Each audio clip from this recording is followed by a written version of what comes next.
December 1944. The Ardennes forest. A world bleached of color, rendered in stark shades of white and gray. The snow is relentless, a thick, smothering blanket that muffles sound and chills a man to the bone in minutes. The trees, skeletal and black, stand like silent sentinels, their branches heavy with ice, dripping a steady, maddening rhythm onto the helmets of the men huddled in their foxholes below. This is not just a forest, it is a frozen, primeval hell, and at its heart lies the Belgian town of Bastogne. For the men of the 101st Airborne Division, the Screaming Eagles, Bastogne has become a prison, a fortress, a tomb.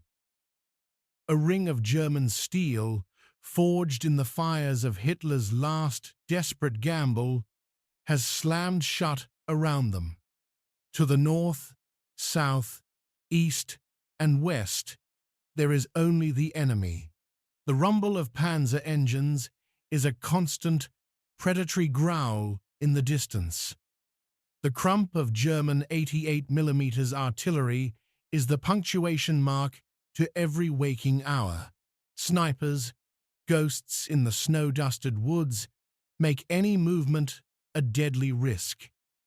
Inside the perimeter, the world has shrunk to the size of a muddy, frozen hole in the ground. Ammunition is critically low. Medical supplies are nearly exhausted. The wounded are treated with scraps of bandages in makeshift aid stations where the blood freezes before it can be wiped away. Food is a distant memory, replaced by a gnawing, hollow ache in the belly. And the cold is a physical enemy, seeping through worn-out fatigues designed for a Normandy summer. Not a Belgian winter, it numbs the fingers, turns feet to blocks of unfeeling ice, and drains the will to live. Yet, in this frozen crucible of misery, something else burns. A stubborn, defiant spark. These are the men who jumped into the darkness over Normandy, who fought in the bloody fields of Holland. They are paratroopers, an elite brotherhood forged in the most brutal training the army could devise, defined by a swaggering, indomitable pride. They are the 101st, and they do not break. But as the days wear on, as the German assaults grow in ferocity, a new rumor begins to whisper through the frozen foxholes, carried on the wind like a promise of salvation. A name. Patton. General George S. Patton's Third Army is coming. They are fighting their way north, a steel thunderbolt aimed at the heart of the German encirclement. They are coming to the rescue, but for the men of the 101st, shivering in the Ardennes snow, the word rescue sticks in their throats. It tastes like an insult. They are not victims. They are not trapped. They are surrounded. And for a paratrooper, that just simplifies the problem. It means they can attack in any direction. The world expects them to be grateful for a rescue. The world does not understand the soul of the 101st Airborne. To understand the siege of Bastogne, you must first understand the sheer, breathtaking audacity of the German offensive that created it. By the winter of 1944, the Third Reich was on the brink of collapse. The Allied armies were poised on the borders of Germany itself. The war, by any rational calculation, was lost. But Adolf Hitler, isolated in his bunker, a man fueled by delusion and a fanatical will, refused to accept defeat. he conceived one last, desperate roll of the dice. A massive surprise attack through the weakest point in the Allied lines, the Ardennes forest. The plan, codenamed Wacht am Rheinwatch on the Rhine, was a masterpiece of strategic misdirection and brutal force.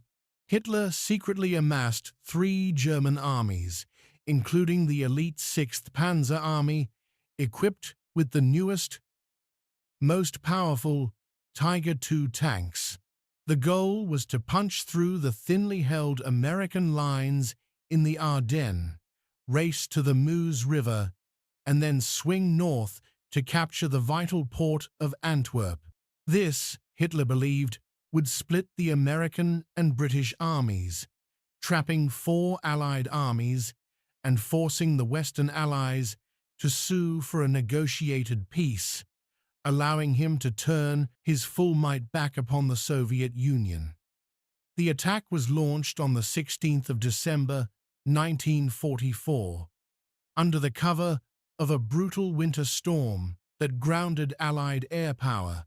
The German panzers and infantry crashed into the unsuspecting American divisions, creating a massive bulge in the Allied lines. Panic and confusion spread. Entire American units were overrun, surrounded, and forced to surrender. The German advance seemed, for a few terrifying days, to be unstoppable. In the midst of this chaos lay the town of Bastogne. It was not a major city, but it was a critical crossroads. 7 main roads converged in Bastogne, making it the linchpin for the entire German advance. To maintain the speed of their armored thrust, the Germans had to capture it.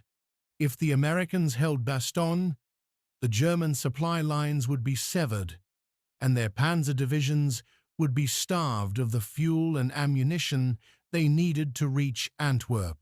The Allied High Command, scrambling to react to the surprise attack, made a crucial decision. They ordered the 101st Airborne Division, then resting and refitting in France after the brutal fighting in Holland, to race to Bastogne and hold it at all costs. The Screaming Eagles were a fire brigade, thrown into the path of a raging inferno. They were not an armored division. They were light infantry, armed with rifles, machine guns, and a handful of anti-tank weapons. But they had something more valuable than tanks or artillery. They had a reputation. They had a defiant, unyielding spirit, and in the frozen forests of the Ardennes, they were about to become the immovable object against which Hitler's last great offensive would break. The men of the 101st Airborne Division, who rumbled into Bastogne in trucks on the night of December 18th, were not fresh-faced troops tasting their first combat. They were the battered, exhausted, but profoundly proud veterans of the 2 most significant airborne operations in history. They were the men who had jumped out of C-47 seconds into a sky ripped apart by anti-aircraft fire over Normandy on D-Day. They had fought for weeks in the hedgerow country, liberating Carentan in a brutal house-to-house struggle. They were the men who had jumped again, this time in broad daylight, into Holland during Operation Market Garden. They had fought for 72 days straight, a grueling campaign of attrition that had bled them white, but had not broken their spirit. When they were finally pulled out of the line, they were a shadow of their former selves, desperately in need of rest, replacements, and new equipment. Their trip to Bastogne was a frantic, chaotic affair. They were roused from their billets in Montmelon, France, and thrown onto trucks with whatever gear they had on hand. Most had only their standard issue fatigues, completely inadequate for the sub-zero temperatures of the Ardennes. They were short on ammunition, medical supplies, food, and heavy weapons. They were, as they would later be famously described, the Battered Bastards of Bastogne. But they were also paratroopers. This was not just a job description. It was an identity, a core belief system that set them apart from every other soldier in the army. They had volunteered for the most dangerous duty, endured the most punishing training, and had been forged into an elite brotherhood. A paratrooper was expected to be self-reliant, aggressive, and utterly fearless. They were taught to fight outnumbered, to operate for days behind enemy lines with no support. The very concept of being surrounded was, to them, not a crisis, but an opportunity. It meant they didn't have to worry about a rear echelon. This fierce, almost arrogant pride was the bedrock of their identity. They looked down on leg infantry. They viewed themselves as the best, and they had proven it on the battlefields of France and Holland. This ethos was embodied by their acting commander, Brigadier General Anthony McAuliffe, with the divisional commander, Major General Maxwell Taylor. Away in Washington, McAuliffe, the division's artillery commander, was in charge. He was a plain-spoken, no-nonsense soldier who perfectly reflected the division's can-do, aggressive spirit. As the 101st set up their hasty defenses around Bastogne, they were cold, hungry, and outnumbered. But they were not afraid. They were the screaming eagles, and they were exactly where they were supposed to be, in the thick of the fight, holding the line when everyone else was retreating. By December 20th, the situation in Bastogne had become critical. The German WWII Panzer Corps, a powerful formation of tanks and mechanized infantry, had completely encircled the town. The noose was drawn tight, the last road out was cut, and the 101st Airborne, along with elements of the 10th Armored Division and a few other scattered units, were completely isolated, an island of American resistance in a sea of German steel.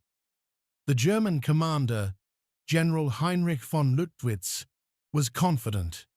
He had overwhelming superiority in numbers, tanks, and artillery. He believed the American position was hopeless. He began a series of probing attacks, testing the American defenses, expecting them to crumble under the pressure. But the paratroopers held. They fought with a savage tenacity that stunned the German veterans. The fighting was brutal and intimate. It took place in the dense, snow-covered woods of the Ardennes, where visibility was often less than 50 yards. It was a soldier's battle, a series of vicious firefights between small units, often decided by the toss of a grenade or a burst of submachine gun fire. The paratroopers, masters of light infantry tactics, used the terrain to their advantage. They turned the woods into a labyrinth of death, with hidden machine gun nests, mortar positions, and bazooka teams waiting in ambush for the German tanks. But courage alone could not stop the bleeding. Casualties mounted at an alarming rate. The single aid station in Bastogne was quickly overwhelmed, a scene of unimaginable horror. Wounded men lay on stretchers in the freezing cold, their blood turning the snow a sickening crimson. Plasma froze in the tubes, morphine ran out. The surgeons, working by lantern light, performed amputations with saws, their hands numb with cold. Ammunition became as precious as gold. Every bullet was counted. Artillery crews, running low on high-explosive shells, were ordered to fire only on direct, verified targets. The situation was grim, and growing grimmer by the hour. A dense, persistent fog hung over the battlefield, a weather front that seemed to mock the Americans.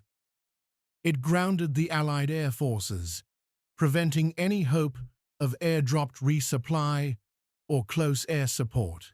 The men of the 101st were utterly alone, fighting a desperate battle against a superior enemy, with no hope of reinforcement and their supplies dwindling to nothing.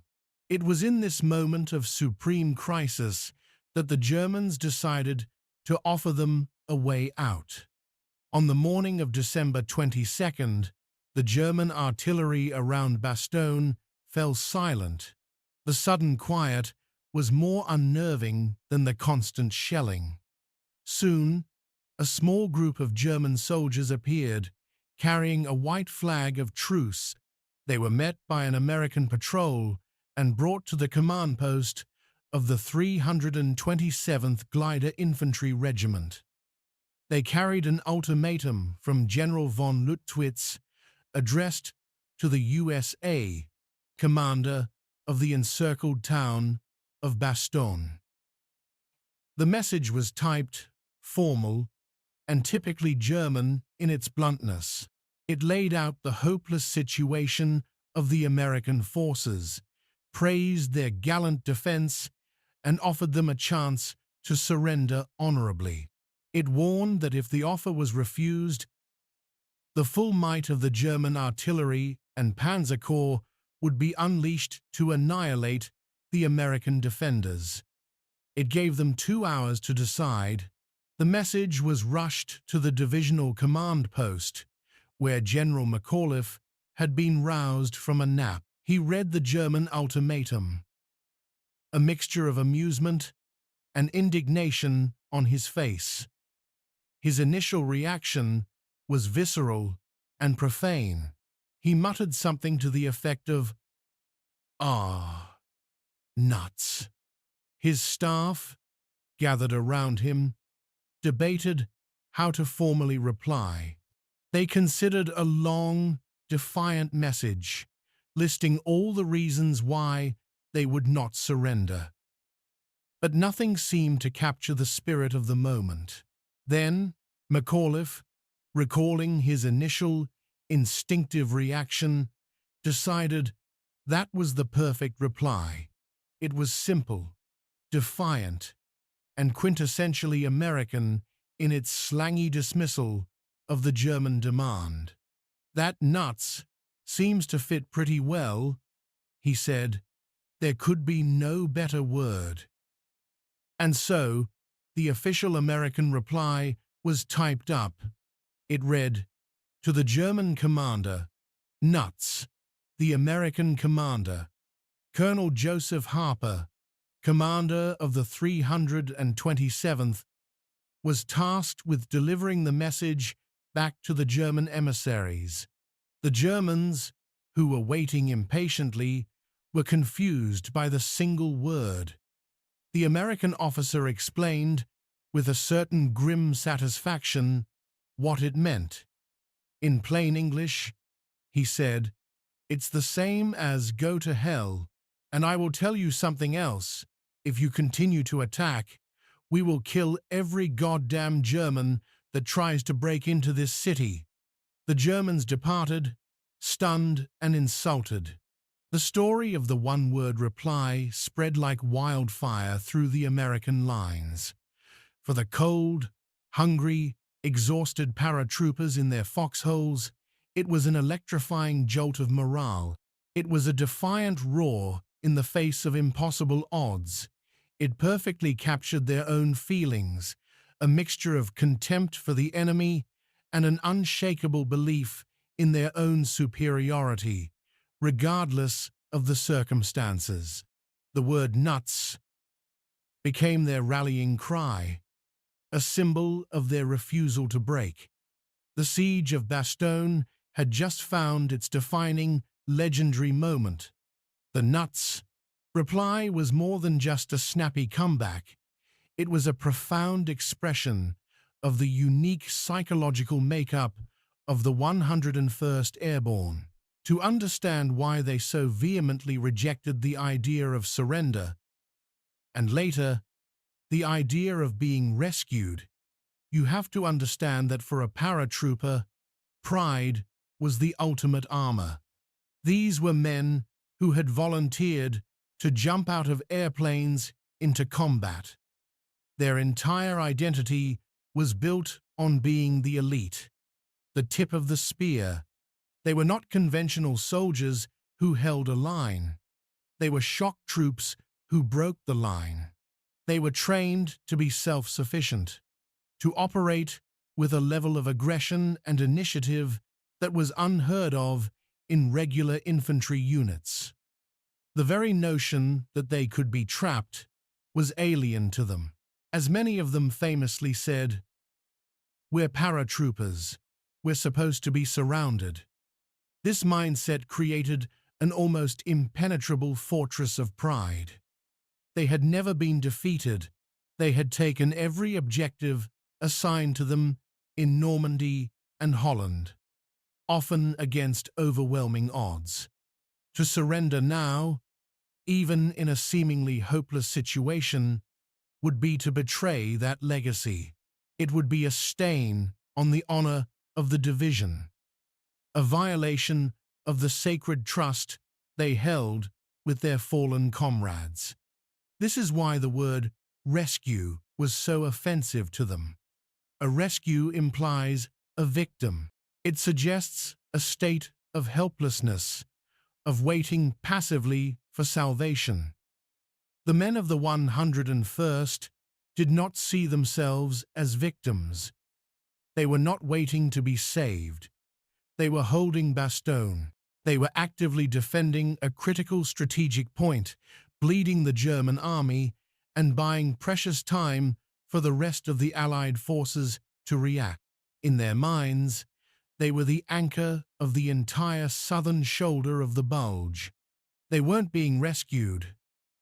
They were waiting for the rest of the army to get into position and link up with them so the real fight could begin. This perspective was not just bravado, it was a critical psychological defense mechanism. In the face of overwhelming physical hardship, the cold, the hunger, the constant threat of death, pride was the thing that could not be taken from them. It was the fuel that kept them fighting when their bodies were screaming to give up. To admit they needed rescuing would be to admit defeat on a psychological level, and that was a surrender they were completely unwilling to make. They would hold, or they would die, but they would not be victims. While the 101st was forging its legend in the frozen woods of Bastogne, another, equally formidable, American military legend was about to enter the story. On December 19th, at a crisis meeting with General Eisenhower and the Allied High Command, General George S. Patton, Jr., commander of the U.S. Third Army, made a promise that seemed to verge on madness. As the other generals grimly assessed the catastrophic situation in the Ardennes, Patton sat, seemingly calm. When Eisenhower asked him how long it would take for him to disengage his army from its current offensive in the south and attack north to relieve Bastogne, Patton's reply was stunning. "I can attack with 3 divisions in 48 hours," he said. The room fell silent. The other commanders were incredulous. What Patton was proposing was a logistical and strategic feat of almost unimaginable complexity. It meant halting an entire army in its tracks, turning it 90 degrees and marching it over 100 miles north through ice-clogged roads, all in the dead of winter, to attack a powerful and entrenched enemy. It was, by any measure, impossible, but Patton had anticipated this moment. He had already, without orders, instructed his staff to begin drawing up contingency plans for just such a move. He was a master of audacious, high-speed warfare, and he thrived on the impossible. "This is a great opportunity," he reportedly told his staff. "We'll have them by the balls, and we'll kick the hell out of them." Immediately after the meeting, Patton unleashed the full force of his will upon the Third Army. The Red Ball Express, the Allied trucking system, was marshaled to move entire divisions. Every available vehicle was commandeered. Men and machines began a relentless, non-stop march north. It was one of the most remarkable feats of battlefield logistics in military history. In just a few days, Patton moved over 133,000 vehicles and 600,000 tons of supplies, repositioning his army for a massive counterattack. On December 22nd, the same day, McAuliffe was delivering his nuts reply. Patton's Third Army slammed into the southern flank of the German forces surrounding Bastogne. The battle to relieve the 101st had begun. It was a brutal, grinding fight. The Germans, desperate to capture Bastogne before Patton could break through, threw everything they had at the Third Army. But Patton's men were relentless, driven by the iron will of their commander. For the men of the 101st, the sound of Patton's artillery rumbling in the distance was a welcome, but not a desperate, sign. They had held. On December 23rd, the fog that had smothered the battlefield for days finally lifted. The sky cleared, and a new sound filled the air, the drone of hundreds of C-47 transport planes. The aerial resupply had begun. Crates of ammunition, food, and desperately needed medical supplies rained down from the sky, a sight that brought tears to the eyes of the weary defenders. The airdrop, combined with devastating attacks by P-47 Thunderbolt fighter bombers on the German positions, completely changed the dynamic of the siege. The paratroopers now had the means to fight back with renewed ferocity. Meanwhile, on the ground, the advance of Patton's 4th Armored Division was a slow, bloody crawl. They fought for every village, every patch of frozen ground, against a determined German defense. The battle to break the siege was just as savage as the defense of the town itself. Finally, on the day after Christmas, December 26th, the lead elements of the 4th Armored Division, led by Lieutenant Colonel Creighton Abrams's 37th Tank Battalion, broke through the German lines and linked up with the defenders of Bastogne. The siege was officially lifted. When the tankers rolled into the 101st's lines, they were expecting to be greeted as saviors, as rescuers who had arrived in the nick of time. Instead, they were met with a nonchalant, almost dismissive, welcome from the paratroopers. A famous, and possibly apocryphal, story illustrates the attitude perfectly. A tank commander from the 4th Armored supposedly drove up to a grizzled paratrooper in a foxhole and said, "Glad to see you guys." The paratrooper, without looking up, is said to have replied, Yeah, what took you so long?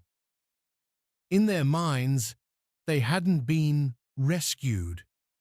They had been holding a critical position, and the rest of the army had finally caught up and re-established the front line. The official report from General McAuliffe to the Third Army was equally telling. It did not speak of being saved. It simply stated that the enemy's attempt to seize Bastogne had been thwarted. The relief of Bastogne was a fact. The rescue was a narrative they utterly refused to accept. The lifting of the siege on December 26th was not the end of the battle for Bastogne. It was, in many ways, just the end of the beginning. The German forces, though denied their prize, still held the surrounding countryside and continued to launch fierce counterattacks for weeks. The fighting in and around the town remained brutal and costly until the German Bulge was finally pushed back in late January 1945. The cost of holding Bastogne had been immense. The 101st Airborne and the other attached units suffered thousands of casualties, killed, wounded, and victims of severe frostbite and trench foot. They had been pushed to the absolute limit of human endurance, but they had not broken. Their stand at Bastogne had been the critical turning point in the Battle of the Bulge. By holding the vital crossroads, they had stalled the German advance, bled the elite Panzer divisions, and bought the crucial time for the Allied armies to regroup and launch the counter-offensive that would ultimately crush Hitler's last gamble. In the aftermath, the story of the defense of Bastogne, and particularly General McAuliffe's "nuts" reply, became an instant and enduring legend. It was a story of pure American grit, of defiance in the face of impossible odds. It perfectly captured the can-do spirit that the American public needed to hear during one of the darkest moments of the war. The battered bastards of Bastogne became heroes, symbols of the resilience of the American soldier. For the 101st Airborne Division, the battle became the defining moment in their storied history. It solidified their reputation as one of the toughest, most elite fighting units in the world. They were awarded the Distinguished Unit Citation for their actions, the first time an entire division had been so honored. The name Bastogne was forever enshrined in their legacy, a badge of honor worn with immense pride. But for the men who had actually fought there, the legend was secondary to the memory of the cold, the hunger, and the loss of their friends. They knew that their survival had been a near-run thing. They were grateful for the airdrops, and they were grateful for the arrival of Patton's armor. But they would go to their graves, insisting that they had never been rescued. They had simply done their job. They had held the line.